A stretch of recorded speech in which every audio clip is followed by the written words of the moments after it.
اعوذ باللہ من الشیطان الرجیم بسم اللہ الرحمن الرحیم الحمد للہ رب العالمین الفصل الثالث فی صفاته السلبیہ وهي سبع قال الاولى انه تعالى ليس بمركب والا لكان مفتقرا الى اجزائه والمفتقر ممکن. اقول لما فرغ من الثبوتیة شرع في السلبیة وتسمى الأولى صفات الإكرام والثانية صفات الجلال وإن شئت كان مجموع صفاته صفات جلال صفات جلال آئے گا کیونکہ وہ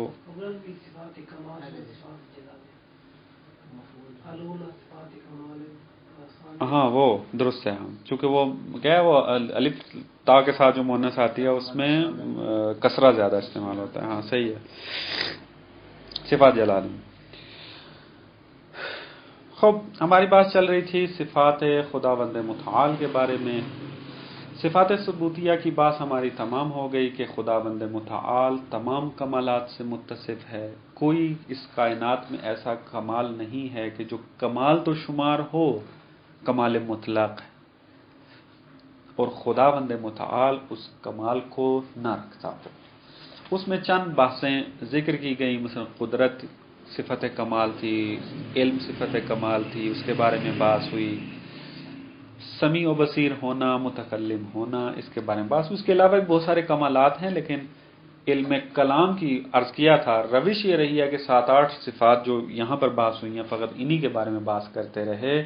تو عادت یہ بن گئی متکلمین کی کہ جب بھی کلامی کتاب لکھتے ہیں تو فقط انہی بعض صفات کے بارے میں بات کرتے ہیں. والا بہت ساری اور صفات، 1000 اسماء دعائے جوشن کبیر کے اندر موجود ہیں. اگر صفات کے بارے میں، کمال کے بارے میں بات کرنی ہے تو پھر ساری بات ہونی چاہیے، لیکن نہیں کرتے. اور اس کی وجہ عرض کی تھی، اس کی وجہ یہ تھی کہ اختلاف ہے. ان صفات کے بارے میں فقط بات کرتے رہے ہیں متکلمین جو اختلافی تھی مذاہب کے درمیان، تاکہ اس کے بارے میں مطلب روشن ہو جائے.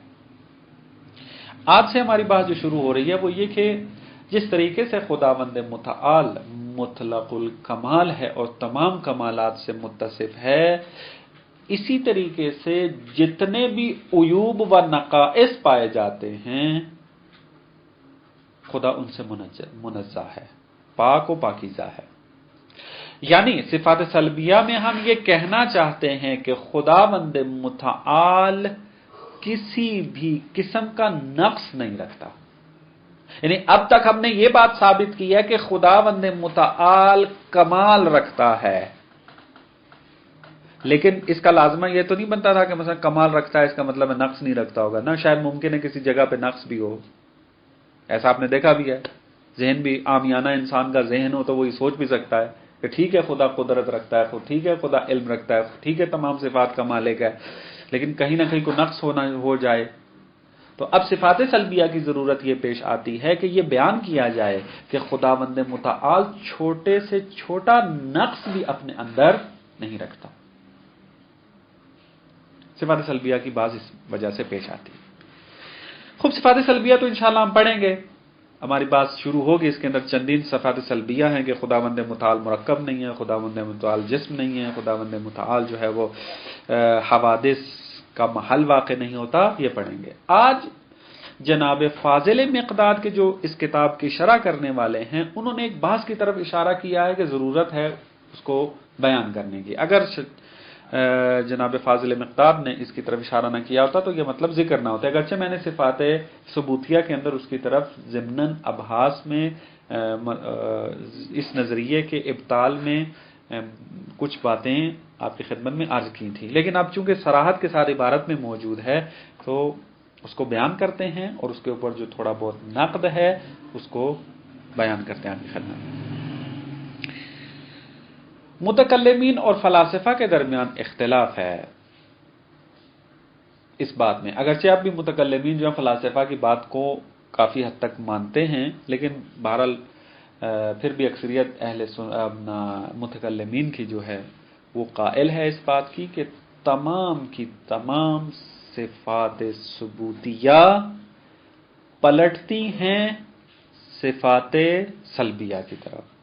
اس کو میں نے صفات ثبوتیہ میں آپ کی خدمت میں عرض کیا تھا۔ کیا مانا تھا صفات ثبوتیہ کا صفات سلبیہ کی طرف پلٹنا؟ یعنی اگر ہم خداوند متعال کے بارے میں قدرت کو ثابت کرتے ہیں اور ہم نے کہہ دیا کہ خدا قادر ہے، تو مانا کیا کریں گے اس کا؟ کہ خدا عاجز نہیں ہے۔ اگر ہم نے خداوند متعال کو عالم کہہ دیا تو اس کا مطلب یہ ہے کہ خدا جاہل نہیں ہے۔ یعنی تمام صفات ثبوتیہ کی بازگشت اور پلٹنا جو ہے وہ صفات سلبیہ کی طرف ہے۔ یہ ہے، اس میں جناب شیخ صدوق علیہ رحمہ شامل ہیں، اس میں آغا جو ہے متکلمین دوسرے وہ بھی شامل ہیں، جناب آغا شبر جو ہیں وہ بھی شامل ہیں، اور بھی بہت سارے میں نے متکلمین کی جو آراء کٹی، قاضی سعید قمی جو ہے وہ شامل ہیں اس کے اندر، رجب تبریزی ایک گزرے ہیں وہ شامل ہیں، اس میں بہت بڑی تعداد ہے بزرگان کی کہ جو اس نظریے کے قائل ہیں، اور اس نظریے کی طرف کیوں گئے ہیں اس کی طرف بھی میں نے خلاصتاً اشارہ کیا ہے صفات ثبوتیہ کے اندر، کیونکہ انہوں نے یہ تصور کیا ہے کہ صفات خداوند متعال چونکہ عین ذات ہیں اور ذات خداوند چونکہ لامتناہی ہے اور خدا کی ذات کو چونکہ درک نہیں کیا جا سکتا، کیا نکلتا ہے؟ بس جو عین ذات ہے وہ بھی درک نہیں ہو سکتی۔ صفات چونکہ عین ذات ہے، بس ہم صفات کی حقیقت تک بھی پہنچ نہیں سکتے۔ جناب فاضل مقدام نے یہی دلیل یہاں پر اس عبارت میں لے کر آئے ہیں کہ کیوں ہم تمام صفات کو صفات سلبیہ کی طرف پلٹا رہے ہیں۔ کہتے ہیں اس کی وجہ یہی ہے کہ ہم خداوند متعال کو درک نہیں کر سکتے۔ جب ہم خداوند متعال کو درک نہیں کر سکتے، صفات جو کہ عین ذات ہیں اس کو بھی درک نہیں کر سکتے ہیں، بس ہم سلب کے علاوہ کچھ نہیں سمجھ سکتے۔ علم خدا کا کیا معنی ہے ہمیں کیا پتا؟ ہمیں فقط اتنا پتا چل رہا ہے کہ خدا جاہل نہیں ہے۔ قدرت خداوند کا ہمیں کیا پتا؟ ہمیں فقط اتنا پتا ہے کہ خدا عاجز نہیں ہے۔ یہ ایک نظریہ ہے کہ کافی بزرگان اس نظریے کے قائل ہیں۔ مقابل میں دوسرا نظریہ یہ موجود ہے کہ نہ، کس نے کہا ہے کہ صفات ثبوتیہ صفات سلبیہ کی طرف پلٹ رہی ہیں، بلکہ صفات سلبیہ ہیں کہ جو صفات ثبوتیہ کی طرف پلٹ رہی ہیں۔ کیسے؟ آپ جب کہتے ہیں کہ خداوند متعال جاہل نہیں ہے، کیا مطلب اس کا؟ کیوں؟ جہل کا مطلب ہے عدم العلم۔ عدم العلم کی آپ نفی کریں گے کیا بنے گا؟ علم، کیونکہ نفی اور نفی کیا ہوتا ہے؟ اس بات ریاضی کا قاعدہ ہے۔ اگر آپ عدم العلم کی نفی کریں گے تو علم ثابت کر رہے ہیں آپ، اگر آپ عدم القدرت کو ثابت کر رہے ہیں، عدم القدرت کی نفی کر رہے ہیں تو قدرت کو ثابت کر رہے ہیں۔ عاجز یعنی قادر نہ ہونا، عدم القدرت۔ بس ایک نظریہ یہ ہے مقابل میں، اور نظریہ حق بھی یہی ہے کہ صفات سلبیہ ہیں کہ جو صفات ثبوتیہ کی طرف پلٹتی ہیں، نہ یہ کہ جو آپ کہہ رہے ہیں کہ صفات سلبیہ صفات ثبوتیہ کو پلٹا دیں صفات سلبیہ کی طرف۔ واضح ہے؟ یہ دو نظریے ہیں۔ میں بہت زیادہ تفصیل میں وارد نہیں ہونا چاہتا کیونکہ لمبا موضوع بہت زیادہ ہے۔ یہ انشاءاللہ کبھی توفیق ہوئی کسی بڑی کتاب کو تدریس کرنے کی تو وہاں تفصیل کے ساتھ اس نظریے کو بیان کیا جائے گا، تمام ادلہ کے ساتھ اس کو بیان کریں گے، رد کریں گے، تاکہ مطلب جو ہے بالکل کلیئر اور واضح اور روشن ہو کر سامنے آئے۔ لیکن چونکہ یہ باب ہادی شرع اور سننے والے بھی اور آپ بھی دوستان جو ہیں وہ علم کلام کے اندر ابھی اتنے وارد نہیں ہوئے ان مسائل کے اندر، تو خستہ ہو جائیں گے، تھک جائیں گے اگر ہم تفصیلاً اس بحث میں وارد ہوتے ہیں۔ جناب شیخ مظفر، میں نے ایک اشتباہ کیا تھا، مختلف درسوں میں میں نے اس کی طرف اشارہ بھی کیا ہے، آج تصحیح کر رہا ہوں اس کی، چونکہ عقائد امامیہ جو ہے آج سے 10 سے 12 سال پہلے پڑھی تھی ہم نے، اور پھر اس کے بعد رجوع کم رہا میرا اس کی طرف۔ میرے ذہن میں یہ تھا کہ جناب شیخ مظفر رحمۃ اللہ علیہ بھی قائل ہیں متکلمین کی طرح کہ صفات ثبوتیہ صفات سلبیہ کی طرف پلٹتی ہیں، لیکن نہیں، میں نے جب رجوع کیا کتاب کی طرف تو معلوم ہوا کہ نہیں، شیخ مظفر رحمۃ اللہ علیہ یہ قائل نہیں ہے کہ صفات ثبوتیہ صفات سلبیہ کی طرف پلٹتی ہیں، بلکہ قائل ہیں کہ صفات سلبیہ ہیں کہ جو صفات ثبوتیہ کی طرف پلٹتی ہیں۔ تو میں وہ عبارت پڑھنا چاہتا ہوں تاکہ آپ بھی روشن ہو جائے، آپ کے لیے بھی مطلب۔ فرماتے ہیں کہ لا ينقضي العجب من قول من يذهب الى رجوع الصفات الثبوتیہ الى الصفات السلبیہ، کہتے ہیں کہ اصلا تعجب ختم نہیں ہوتا اس شخص کے قول کا کہ جو قائل ہے کہ صفات ثبوتیہ صفات سلبیہ کی طرف پلٹ رہی ہیں۔ کہتے ہیں تعجب ختم نہیں ہوتا ہمارا، بہت تعجب ہوتا ہے، کیوں قائل ہیں وہ اس بات کے؟ کہتے ہیں کیوں تعجب آپ کا ختم نہیں ہو رہا؟ لما عز علیہ ان یفہم لما عز علیہ ان یفہم کیف ان صفاتہ عین ذات ہی، کیونکہ کہتے ہیں کہ اس کے اوپر مشکل ہو گیا کہ وہ سمجھے کہ صفات ذات جو خداوند متعال کی صفات ہیں وہ عین ذات ہیں، فتخیل ان الصفات الثبوتیہ ترجع الی السلب، جیسے میں نے دلیل بھی دی آپ کی، دلیل ان کی یہی ہے کہ چونکہ ذات الہی لا متناہی ہے اور لا متناہی کو درک کرنا محال ہے، صفات خداوند عین ذات ہیں، پس صفات خدا کو بھی درک کرنا محال ہو جائے گا، پس ہم صفات ثبوتیہ کو سلب کی طرف پلٹائیں گے۔ تو اس کی علت یہی بیان کرتے ہیں شیخ مظفر، لما عز علیہ، کیونکہ ان کے لیے اوپر مشکل پیش آ گئی ہے، ان کو سخت محسوس ہوا اس بات کا کہ ان یفہم کہ وہ جانے کیف ان صفاتہ ان صفاتہ عین ذات ہی، صفات جو ہے وہ عین ذات ہوں، فتخیلا، چونکہ وہ یہ مبنا رکھتے تھے اور ہے بھی حق مبنا یہی ہے کہ خداوند متعال کی صفات عین ذات ہیں، فتخیلا، پر اس وجہ سے انہوں نے یہ خیال کیا کہ ان الصفات الثبوتیہ ترجع الی السلب، کہ صفات ثبوتیہ صفات سلبیہ کی طرف پلٹ رہی ہیں، لیطمئن الی القول بوحدۃ الذات، تاکہ یقین اطمینان حاصل ہو جائے ان بزرگان کو کہ ہم وحدت ذات کے قائل ہیں، توحید کے قائل ہیں، ہم مشرک نہیں ہوئے، کیونکہ ان کے نزدیک کیا تھا کہ اگر ہم قائل ہو جائیں کہ ہم صفات خداوند کو درک کر سکتے ہیں، اور یہ پھر کیا ہے، اگر اس کے قائل ہو جاتے اور صفات تو عین ذات ہوتی ہیں، اگر صفات کو جدا جدا یہ سمجھنے لگ گئے تو پھر کیا لازم آئے گا کہ ایک ہمارے پاس ذات ہے، ایک ہمارے پاس علم ہے، ایک ہمارے پاس قدرت ہے، اور باقی صفات ہو جائیں گی۔ تو یہ اس معمہ کو حل نہیں کر سکے، حالانکہ آسان تھا لیکن اس وقت مشکل تھا اس مطلب کو سمجھنے کے لیے، تو نہیں اس کو تفکیک کر سکے جا کر کہ صفات عین ذات بھی ہوں اور ان کو سلبیہ کی طرف نہ پلٹایا جائے، لیکن ان کے لیے مشکل تھی، مطلب انہوں نے کہا صفات اگر عین ذات ہیں تو ہم صفات ثبوتیہ کو معنی نہیں کر سکتے بلکہ اس کو سلب کی طرف پلٹائیں گے۔ سلب کی طرف پلٹانے کا کیا وجہ تھی؟ تاکہ ان کو اطمینان حاصل ہو جائے کہ ہم وحدت ذات کے قائل ہیں، توحید کے قائل ہیں، ہم مشرک نہیں ہیں، وعدم تکثرھا، اور ذات کے اندر تکثر لازم نہ آ جائے، کیونکہ اگر آپ علم، قدرت، حی ان سب کو الگ الگ جو وہ سمجھنے لگ جائے گا، اس کا مطلب ہے خداوند متعال متکثر ہے کہ علم بھی رکھتا ہے، قدرت بھی رکھتا ہے، حیات بھی رکھتا ہے۔ فوقع بما هو اسوأ، کہتے ہیں کہ ان کو سمجھ میں یہ نہیں آ رہی تھی کہ صفات عین ذات کا مراد کیا ہے، معنی کیا ہے اس کا، تاکہ ہم جو ہے وہ توحید کے بھی قائل رہیں اور خدا متکثر بھی نہ ہو، یہ سمجھنا اس کے لیے مشکل ہو رہا تھا۔ لہذا اس مشکل سے بچنے کے لیے فوقع بما اسوأ، بدترین عقیدے میں، اس سے بھی بدترین عقیدے میں مبتلا ہو گئے۔ اذ جعل الذات التي هي عين الوجود ومحض الوجود والفاقدة لكل نقص وجهة امكان جعلها عين العدم ومحض السلب۔ کیا کیا انہوں نے کہ وہ ذات کہ جو عین کمال ہے، جو عین الوجود ہے، ان کو کیا کر دیا؟ عین عدم بنا دیا.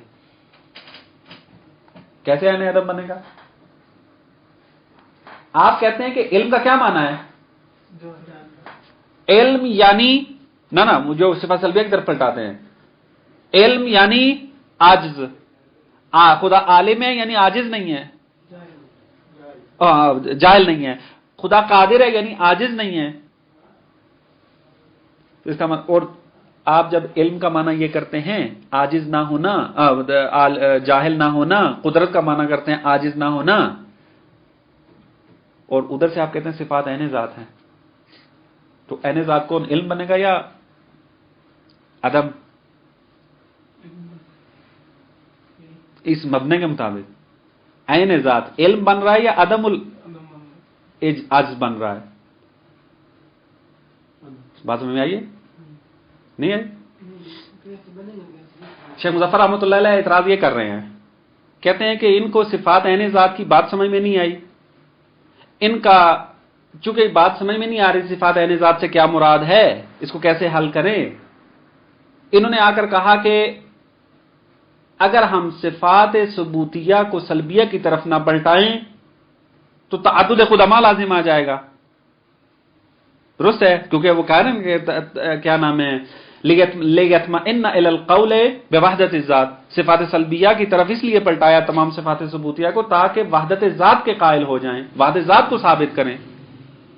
وحدت ذات تب ثابت ہو رہی تھی کہ جب صفات ثبوتیہ صفات سلبیہ کی طرف پلٹیں، لیکن اگر آپ صفات ثبوتیہ کو صفات ثبوتیہ کے معنی میں ہی حامل کریں تو ان کے مطابق کیا مشکل پیش آ رہی تھی کہ خداوند متعال وحدت ذات نہیں رکھے گا، چونکہ اس ذات کے ساتھ ساتھ علم بھی ہوگی، قدرت بھی ہوگی، حیات بھی ہوگی، اور یہ تمام چیزیں آ جائیں گی.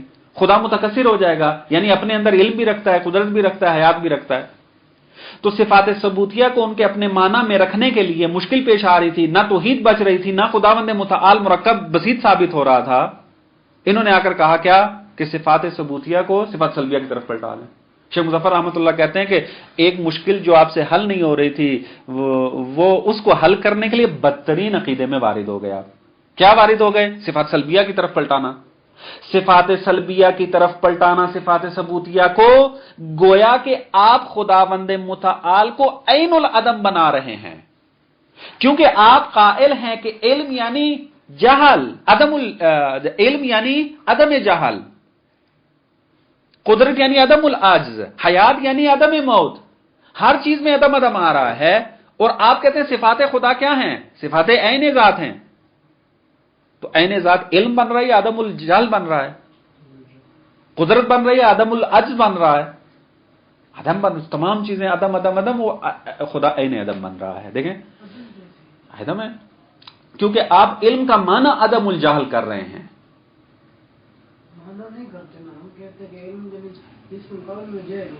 ہاں، صفات سلبیہ کی طرف پلٹنے کا معنی یہ ہے کہ جیسے عبارت پڑھیں گے ابھی جناب فاضل مقداد کی، یہی بات وہ کہتے ہیں عالم یعنی جاہل نہ ہونا، قادر یعنی عاجز نہ ہونا، معنی کرتے ہیں اس کا. درست ہے، مقابل کی بات یہی ہو رہی ہے. میں ایک نقطہ جو ان سے غفلت ہو گئی تھی میں پہلی بات میں ذکر کر چکا، میں تفصیل میں وارد نہیں ہونا چاہتا کیونکہ میں صفات ثبوتیہ کے اندر بھی یہ باتیں بعض ذکر کی ہیں کہ ان بزرگان کے ذہن میں کون سی مشکل تھی کہ یہ اس بات کی طرف آئے ہیں. میں ابھی اس کی طرف نہیں جانا چاہتا. خوب، شیخ مظفر رحمۃ اللہ علیہ نے کہا کہ خداوند متعال کیا بن جائے گا کہ جعلها عین العدم و محض السلب، خدا کو آپ عین محض اور عین عدم اور عین سلب بنا رہے ہیں. تو یہ اس سے زیادہ بدترین عقیدہ ہے. خوب، یہ آ کر نظریہ جو ہے اس طریقے سے اعاذنا اللہ من شطحات الاوہام وزلالات الاقدام، خدا ہمیں معاف کرے ان جو اوہام کی شطحیات ہیں اور ڈگمگانے والے جو قدم ہیں. بہرحال یہ اختلاف رہے، ابھی بھی موجود ہے، اس میں حرج نہیں ہے، یہ علمی گفتگویں ہوتی ہیں.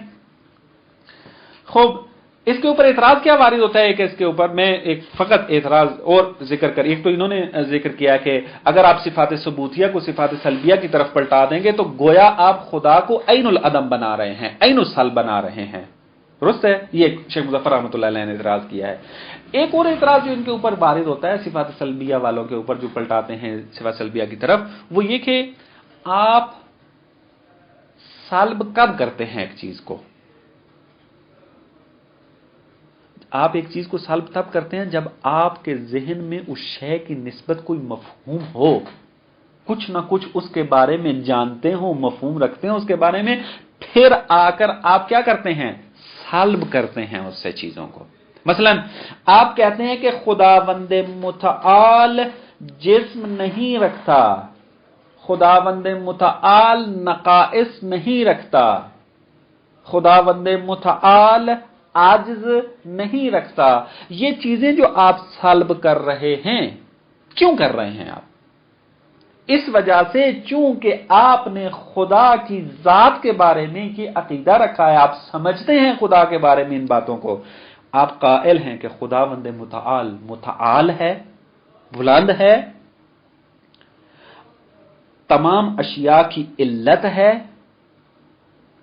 چونکہ آپ نے خدا کو تمام اشیاء کی علت مانا ہوا ہے، خداوند متعال کو متعال مانا ہوا ہے، عالی ترین مرتبے میں اس کے قائل ہیں آپ، لہذا آ کے قائل ہو جاتے ہیں خدا جسم نہیں رکھتا، خدا جو ہے وہ جاہل نہیں ہے، ان چیزوں کو آپ کرتے ہیں۔ بس سوال آپ یہ رد یہی ہو جاتا ہے آ کر کہ آپ چاہے سلب کی طرف ہی کیوں نہ چلے جائیں، تو سلب موقوف ہے ایجاب کی طرف، یعنی پہلے آپ کے ذہن میں کچھ ایجابی چیزیں ہوں گی، ان ایجابی چیزوں کی وجہ سے پھر آپ اس سے کچھ چیزوں کو سلب کریں گے، نہ یہ کہ آپ اس ذات کے بارے میں کوئی ایجابی معنی رکھتے نہ ہوں اور پھر آپ آ کر کلن تمام کی تمام صفات کو سلب کی طرف پلٹا دیں۔ ہاں، اگر یہ بزرگان یہ کہتے کہ ہمارے پاس بعض صفات ایسی ہیں کہ جو ثبوتیہ ہیں، اس کو ہم مانتے ہیں، ایجابی معنی کے اندر مانتے ہیں، لیکن بعض صفات ایسی ہیں جو سلبیاں، ہم نے حتمن سلب کرنا ہے اسے، جیسا کہ ہم پڑھیں گے یہاں پر،